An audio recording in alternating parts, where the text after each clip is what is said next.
What's up, YouTube? What's up, YouTube? It's your boy back with another one. People, in today's video, we want to talk about, we want to discuss how South Africa is being sold off piece by piece to the highest bidder. Now, what am I talking about? Well, sad reality that we all know that Dubai owns the Waterfront in Cape Town. We all know that Durban port has been bought by Thailand or a company based in Thailand. It seems to me like, I don't know,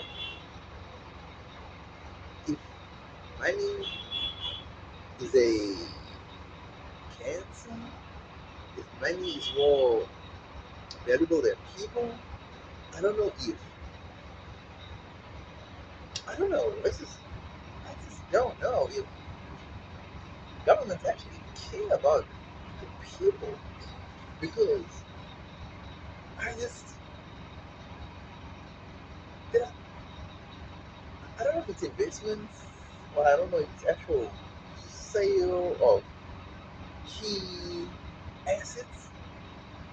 There's just weird things going on pertaining to business ventures, and these business ventures don't seem to be benefiting us, the people, the country, but rather a certain handful of elites. So I'm not sure if this is the right strategy, if this is the best way forward. I would assume it's better than not doing anything, right? Something is better than nothing, right? Anything is better than nothing. Movement is better than no movement, right? But if we're going to move to sell key assets, where does that leave us in the long run? I mean, it's a different harbour, different seaport.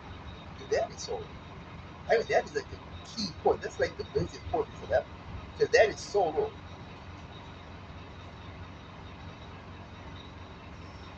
Does that mean we now have to pay rent, borrow, a thing that used to be ours that we could just use freely and charge other people? Now they don't charge us on our own soil? Is that what this means? Or is it just business as usual? You understand what I'm saying? So I don't know if it makes sense to me at all. It just does not make sense to me at all. I don't know if it makes sense to you that it's worthwhile to sell off key assets, even if it's worth trillions.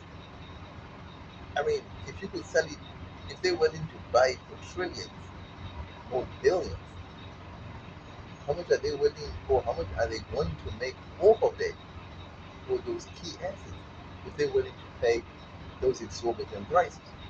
It means that in the long term, in the long run, they will be making more than what they're buying it for, right? That's the only thing. So if they have the vision to see that, how come we don't have the vision? Or why don't our leaders have the vision to see that? And yet they are just selling off key assets. It's just mind boggling. It's mind blowing. I saw another article that says America bought America has bought Cape Town for about 50 billion. Like,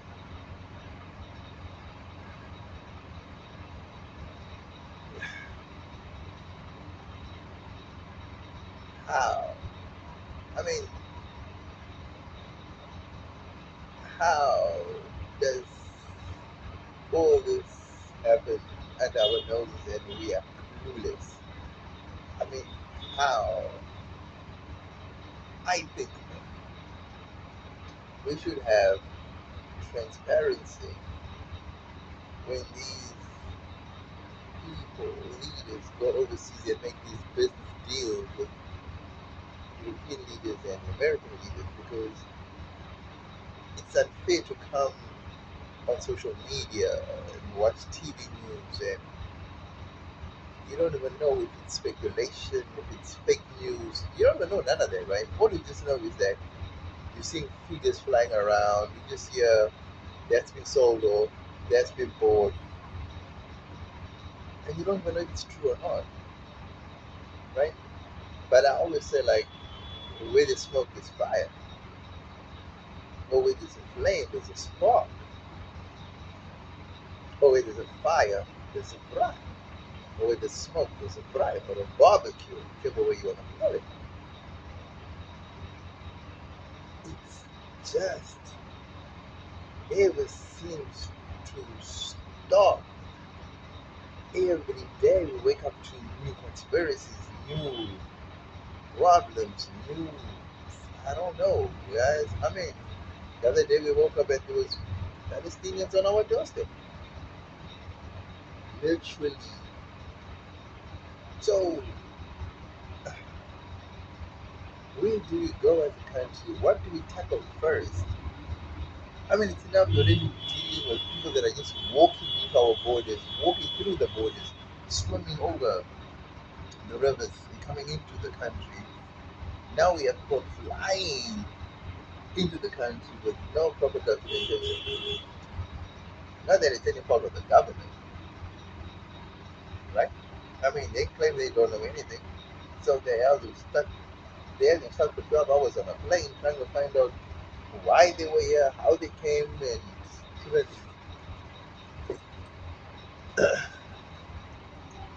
so where does that leave us now? So I'm saying, that's what I'm asking. Every day we're waking up to something new. There's always something new. There's never a day when there's just no news. I mean, I, there's just never a day when there's just good news all around. I mean, I don't know. Have you ever woken up one day and just found good news everywhere? It's like, wow, today they fed the poor, today they fed, they've housed the hungry, they've done this, or just good all around. No, it's always bad. Then it's bad mixed with good, but it's just never good. Just never good. Chop it all off. The markets are down. This is down. Land is down. That is down. Pile the problems on top of all that.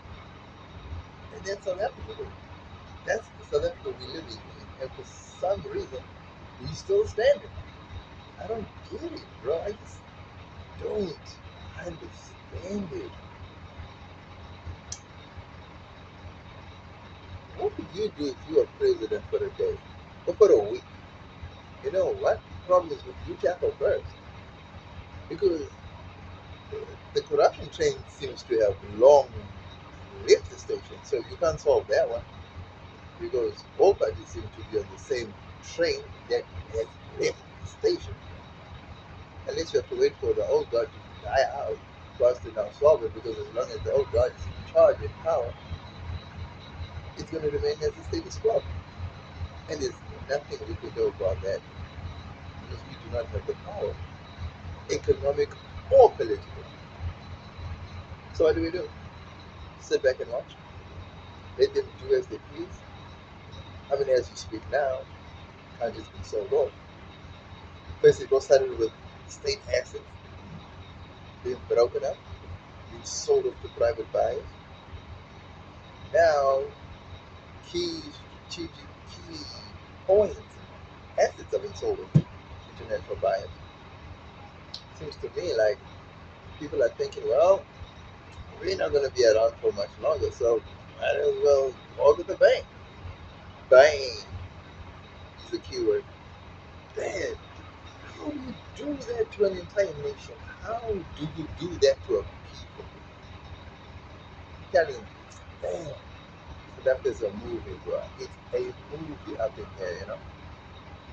I keep telling people, there's no place like South Africa. There's no place like South Africa, bro.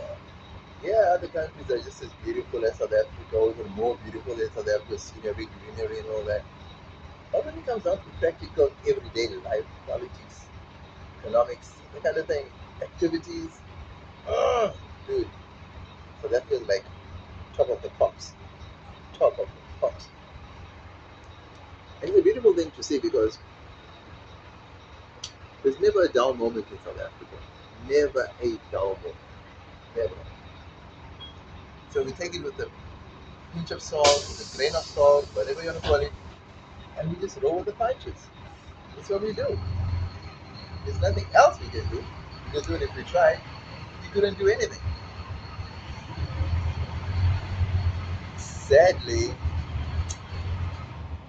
there are people out there that actually care, that actually want to see a better, growing economy.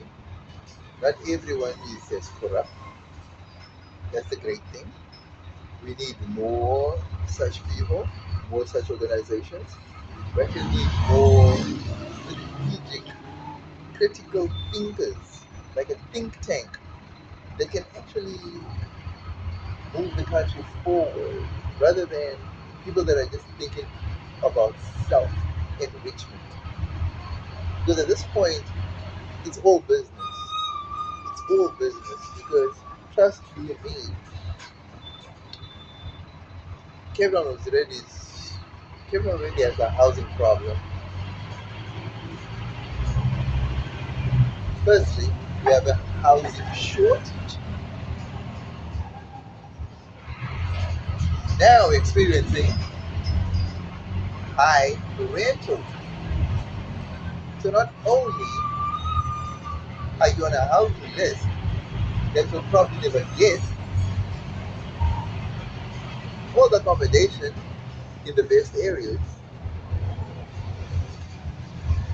are unaffordable because you don't earn enough. So what do you do?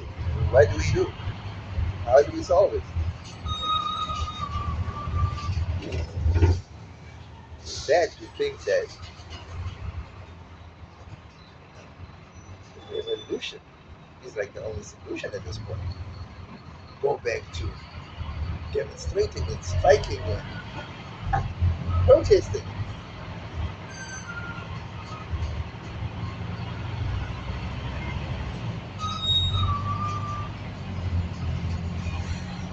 I know our problems are not universal. Oh, it's lights, I know our problems are not unique to South Africa only. I know that other countries, not only on the continent, but other countries worldwide, especially the Caribbean as well, are experiencing the same thing where they think that they can't have it sold off to China, for example, because China's buying up everything. China's buying up everywhere. But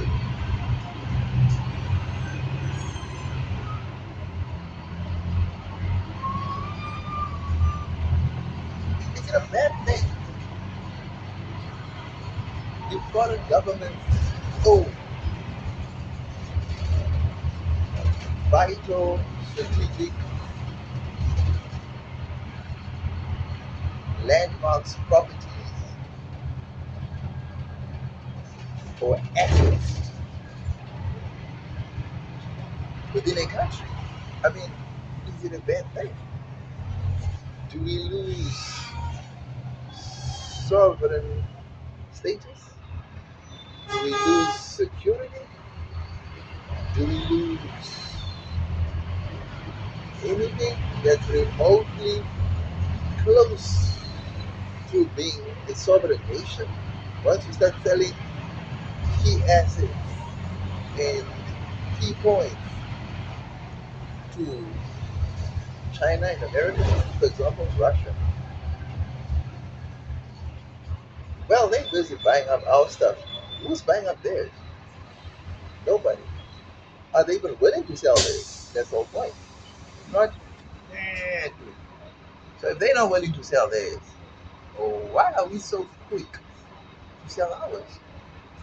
Are we that desperate? Are we are we that desperate? Do we need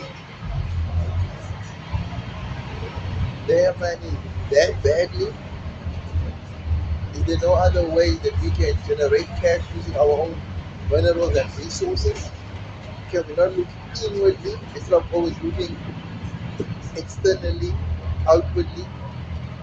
I always think about this, you know. We quick to sell our stuff. We quick to bring in foreign or international companies to deal with stuff that we should be dealing with. So why are we like this? Is it laziness?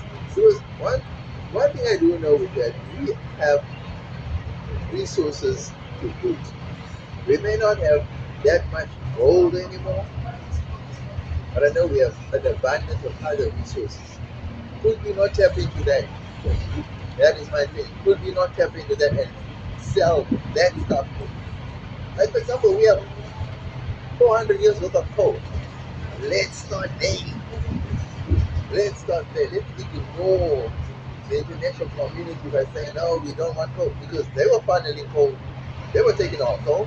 They're telling us not to use coal, but they were taking our coal. They were buying our coal. What does it tell you? Let me know what you think about this video. Was it on the money or did I totally miss this one? Don't forget to like, comment, share, and subscribe to the channel. You know, family, right? Hello.